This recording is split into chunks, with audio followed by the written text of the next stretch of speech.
Bismillahirrahman. This is a very interesting question. I hope I can explain it properly and do justice to this concept.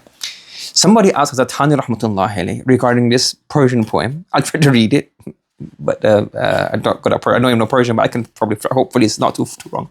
He says, Sohbate neka agar yaksa atast. If you sit in the company of the pious people, righteous people, God-fearing people, and not only God-fearing in terms of taqwa, etc., but they also have the right thinking, right understanding, they have ma'rifah of Allah subhanahu wa ta'ala. This is better, behtaraz sad sala zuhdu ta'atas. This is better than 100 years of zuhd, meaning absence from the dunya, and doing ibadat to Allah subhanahu wa ta'ala, So he's saying one sa'a, one moment, it doesn't have to be like a minute, hour, it just means one portion of time you spent in the company of the pious. And pious doesn't only mean a'mal, but they have a'mal and they have ma'rifah. They understand Allah subhanahu wa ta'ala, Allah's recognition, love of Allah subhanahu wa ta'ala. This is better than 100 years of ibadah. So somebody asked us, Thani rahmatullah, they explain this, like one moment you just sit with somebody in the company and 100 years of ibadah, like how does that work? Like it isn't, obviously it's not a hadith that you have a ishkal, but he's trying to like explain what the person meant by this. Whoever said this poem in Persian, what did he mean by this? So Thani rahmatullah alayhi, he says that what I understand from this point, what the person is trying to say is that when you sit in the company of ulama, when you sit in the company of mashayikh, when you sit in the company of the pious, the company of those people who have a higher level of religion, sometimes you learn something. Either you learn something by words, or sometimes something passes on to you, that kayfiyah, the barakah of that majlis, it passes something on to you. You feel an emotion, you feel an aspiration, you feel some kind of motivation. So that one motivation, that one piece of information, whether it's to do with like the wording, or just that feeling of, that like a gathering, just changes your heart. So that creates inside of you something which could save you, like motivate you to do so much more. Are you following? So he's saying here, correct? So that becomes a key to opening up so much more. Yes? So let's say a person performs salah. So he just knows the basic from salah. But he sits in a company of either a company, so he learns. So he's now able to improve his salah. He's able to understand sabr. He's able to understand shukr. Now because of this, his whole life philosophy has changed. Now because of this, he spent that 1 hour, one bayan, one lecture, and he learned something which then multiplied his output in the future. Let me give an example. Let's say a person, I'll give a person an example, right? Now let a person, he spends like a whole week doing data input on Excel spreadsheets, Google spreadsheets. He's just going in, he's going on, he's non-stop. Another person comes and says, this person is an expert in Google. He just goes and says, what you can do, you can automate this using Google scripts, app scripts. All you have to do is go to ChatGPT, tell ChatGPT, I want you to do this information, do this for me. It gives you a script, you press one button, and the whole thing is done.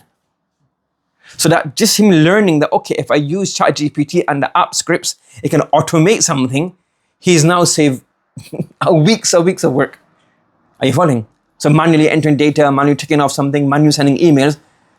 Now he's listening on this one tip. So now that's improved his output.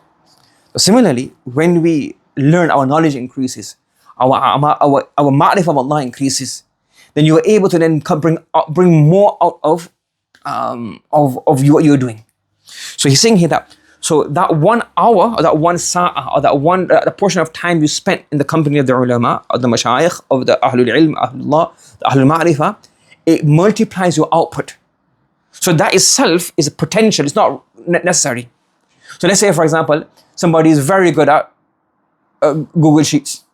So he could get a job and he could do like freelancing and make lots of money. But he doesn't do it. So he's still not getting anything. So he's learned the shortcuts, he's good at HTML, he's good at whatever the computers, but he doesn't still do that. He doesn't still do work. He's just lazy. So he knows how to do things really quickly. He can become a programmer, he can make loads of money, he still doesn't do it. So him learning that, it still has benefit him. But it has a potential. That's why he's saying here, that's why even later he says here, but so they say essentials is that you then use this, what you've had. Let's say you went to a gathering and you're talking about death. And that created the instigated in you that, you know what, the dunya is fani, the dunya is going to perish. It's not long term. Asal is the hereafter. You have to work for the hereafter. This is the, but you just let it go away and you just brush it aside. You go back to your ways. you didn't lose that potential that you had. Or you learned something, but it didn't benefit you didn't. So then that sa'ah, even if you spent in the company, you could spend thousands of sa'at, of hours, thousands of time, thousands of hours and bayans, but if you don't change your life, your akhlaq is still very bad. So you haven't benefited. So it's like that the sa'ah in the company of the Ahlullah, Ahlul Ma'rifah, Ahlul Ilm, it gives you the potential to multiply your future ibadat. You following? So he's saying here, so that's what he's saying here. It doesn't mean that every single, like, if you spend like 10 days in the company of the mashayikh, that's better than 1,000 years of ibadah. If you say one sa'ah is better than 100 years, so 10 sa'at is not better than 1,000 unless you go about doing, you use it. And Ibn Taymiyyah rahmatullah alayhi mentions something similar. He says here, al-yaqeen wal-iman alladhi kana fi qalbihi. Ay, Abu Bakr radiyallahu ta'ala anhu.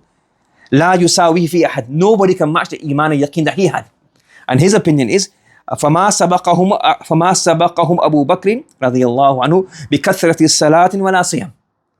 It's not that he had more salah, no more siyam. If you look, remember last week we discussed that Sufyan ibn Uyaynah rahmatullah then about 70 hajj, 60 something hajj. So Sufyan ibn Uyaynah rahmatullah then 60 something hajj. Abu Bakr radiyallahu anhu then 2 in the life of Prophet sallallahu alayhi wasallam.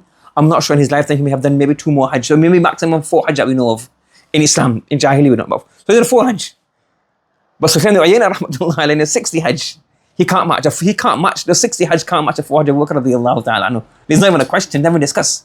Because of the iman and the yaqeen that Abu Bakr radiyallahu ta'ala possess. So what we're saying is that the kathrati a'mal is not necessarily.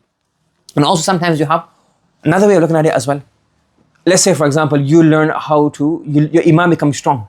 So you're doing a'mal, but you haven't got the depth of iman. You don't know how to answer the wasawis, you don't know the wasawis of shaitan. Now shaitan can mislead you at the time of death. So those thousands of hours that you spent in ibadah, they're at risk. They're not be solidified.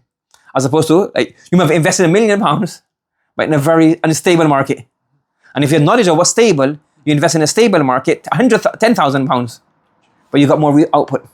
Like somebody who's really, obviously the stock market is not really, it's very volatile. But let's say somebody actually did research and they thought, no, I can see Nvidia becoming, I think he invested 10,000 on Nvidia. That went up like thousands of percent, the value increased. Another person invests in a Bitcoin or one of those cyber coins, which completely sunk.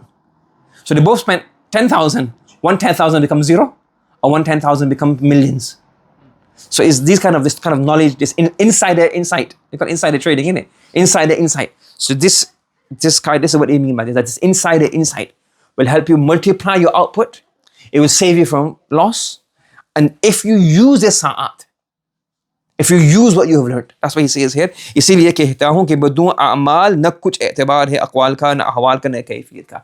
You would then have to use what you've learned, what you've learned physically, like knowledge, mental and academically, and also those kind of feeling and motivations that you get and aspirations that you get, you have to then put them into use.